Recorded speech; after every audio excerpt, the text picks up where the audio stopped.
असं होतं की चांगली माणसं मरताना दिसत होती आणि चांगल्या माणसांची हिंमत फुटत होती. छातीत त्रास व्हायला लागला, दम खुंटायला लागला. आजार दुसराच होता, पण कोरोनाचं पेशंट म्हणून घोषित केलं. कोणी हात लावायला तयार नव्हतं. सुना चांगल्या होत्या, मुलं चांगली होते, सर्व व्यवस्था चांगली करत होते. पण त्या विद्वान बाईला देवानं काय एखाद्या माऊलीला अशी बुद्धी दिलेली असते. एखादी माई माऊली नवऱ्याची नात्या गोत्यांनाही सांभाळते, सासूच्या नात्या गोत्यालाही सांभाळते, नंदा भावजाया सर्वींना सांभाळते. हो, ज्या बाईला नवऱ्याचं नातं गोतं सांभाळता आलं ना, त्या बाईला परमार्थ करायची गरज नाहीये. तिच्यासाठी ती संसारातली पंढरपूरची नगरी आहे. बोल, ज्या बाईला नवऱ्याचं मन धरता आलं ना, तिला कोणत्याच माझ्यावरती पाणी टाकायची गरज नाहीये. मी अशा 1000 बाया पाहिल्या. हो,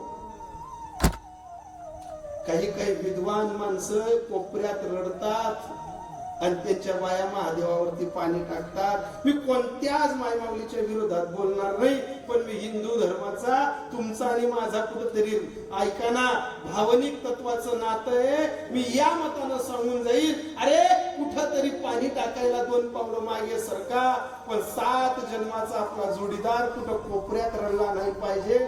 एवढं जरी केलं ना तरी स्त्री जातीचा परमार्थ होऊन जातो. होऊन जातो.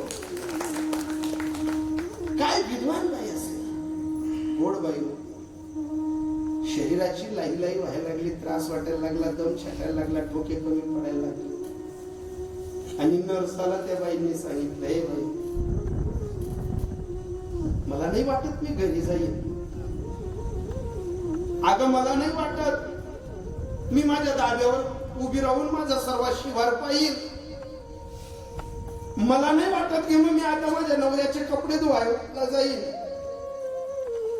मला नाही वाटत ग मी त्यांची आवडती भाजी करायला जाईल.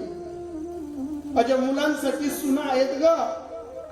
नर्साला सांगत होती ती बाई, जशी सीता मैया रावणाच्या लंकेत विभीषणांची पोरगी राक्षसी होती ना, त्रिजटा, तिच्याशी संवाद साधते ना, सीता मैया हेच सांगत होती, त्रिजटे सांग ना काय पाप केलं असेल मी, माझा राम माझ्यापासून चालला गेला. सांग ना ग त्रिजटे, मी कोणाचं प्रेम तोडलं असेल. ए त्रिजटे सांग ना, मी कोणाचं लग्न मोडलं असेल का ग. ए त्रिजटे सांग ना, माझ्या हातून काय पाप झालं असेल. माझा राम दूर दूर चालला गेला ग. ए त्रिजटे समजाव ना मला, माझा राम का दिसत नाही. ए त्रिजटे, मी कोणता असा पाप केला असेल, असा कोणता गुन्हा केला असेल. जशी त्रिजटेला सीता सांगत होती ना, तशी आमची आजी सांगत होती, ए नरसबाई, माझ्या मुलांना फोन लावू नको ग, त्यांचं चांगलंच होईल. पण मला नाही वाटत मी घरी जाईन. लाव ना फोन माझ्या घरच्यांना. नर्सच्या फोनवरनं फोन लावला आमच्या बाबांना, सांगितलं, अहो मला नाही वाटत मी घरी सु, मला नाही वाटत मी तुमच्यासाठी कडी करसू, दादरनी भाकर टाकसू, मला नाही वाटत मी दवाखाना मी घरी सु. तुम्ही काहीही करा, मला दुरून दिसा, पण माझ्या डोळ्याला दिसा. प्राण जाताना मला तुम्ही समोर पाहिजे.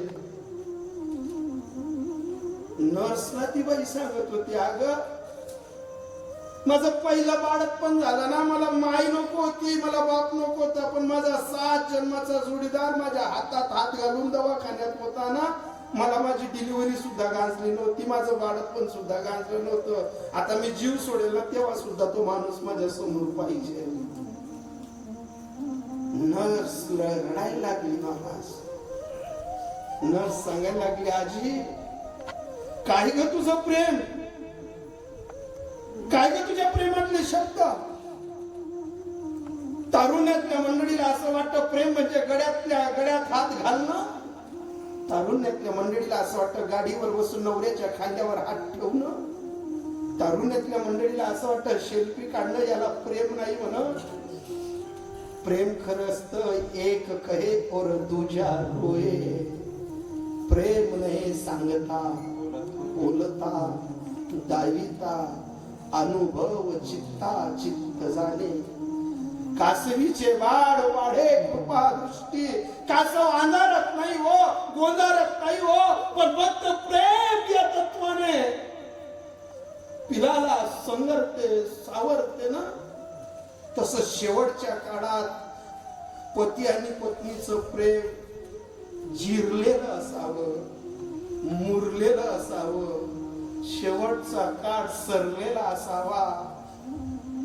शेवटच्या काळात शरीराचा स्पर्श झाला का काम नाही उत्पन्न होतो, आधार उत्पन्न होतो. पण शेवटच्या काळी काहींच्या नशिबी नाहीये ना ते. ती बाई एकच सांगत होती, आहो तुम्ही फक्त दुरून दिसलात ना चालेल, पण या ना. आमचे ते बाबाश्री सर्व हातातली कामं सोडली, दवाखान्यात गेले. डॉक्टर आडवे होत होते, आजीला भेटायला जाऊ नका, जवळ जाऊ नका, कोरोना होईल. नर्स आडवे आल्या. डॉक्टरांना आणि नर्सांना हात जोडताना तो माणूस सांगत होता की गावात माझा रुमाल पडला तर 100 लोक रुमाल उचलून देतील. माझं जुत्त जरी वाजलं तर भली भली माणसं उठवून उभे राहतील. माझा परिसर मला घाबरतो, पण हे डॉक्टरांनो मी लोटांगण घालून तुमचा पाया पडतो. मला मृत्यू जरी आला ना चालेल, पण माझ्या धर्मपत्नीच्या जवळ मला बसू द्या. याला म्हणतात शेवटचं प्रेम.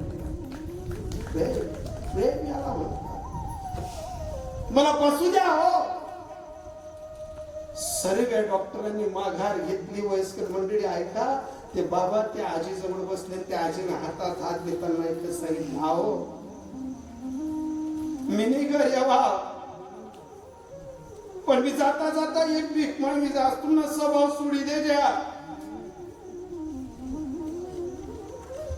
तुम्ही टोपीना कोणा बी जर तिथपर आहे ना, तुम्ही मला 100 गाया दिल्या होती तर मी वट्टावरला माणूस गरमाला हवी, पण तुम्ही टोपी तुम्हाला कपडा चांगला क्या होती नाही वासनाची वर तुम्हाला कपडा धोया रावा.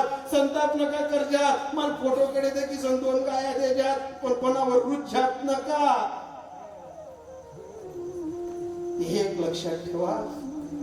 जाताना ती बाई सांगत होती, सुनाची भाजी देतील ना ती खाऊन घे जा, पण तुमची आवड कोणाला सांगा नका. हे माझ्या वयस्कर लोकांना एक सांगतो, कधी या रामरायाला सांगाल, कधी या मारुती रायांना सांगाल, कधी या महादेवाला साकडं घालाल ना, तर एवढंच मागणी मागजा की देवा माझ्या पत्नीच्या अगोदर मला 2 दिवस का मरू देत नाही, पण मरू दे, कारण ती गेली का आमच्या संसारात आम्हाला कोणी जीव काढून घालणार नाही. नाही नाही करणार हो. हे काहींच्या नशिबी नाहीये, काहींच्या नशिबी आहे. जर कोणाला भेटलं नाही भेटलं तर कोणाला दोष देऊ नका. अनेक रुसावे न लगे बहुताशी आपल्या संचिता वाचोनिया. असलं सुख आणि असलं दुःख सर्व नारायणाला सांगा. करशी अंगीकार अनेक कार्य माझा भार. जीवीच्या जीवना तुका म्हणे नारायणा, हे नारायणा स्वीकार आमचा भार अभंगाच्या शेवटच्या. तुका म्हणे भार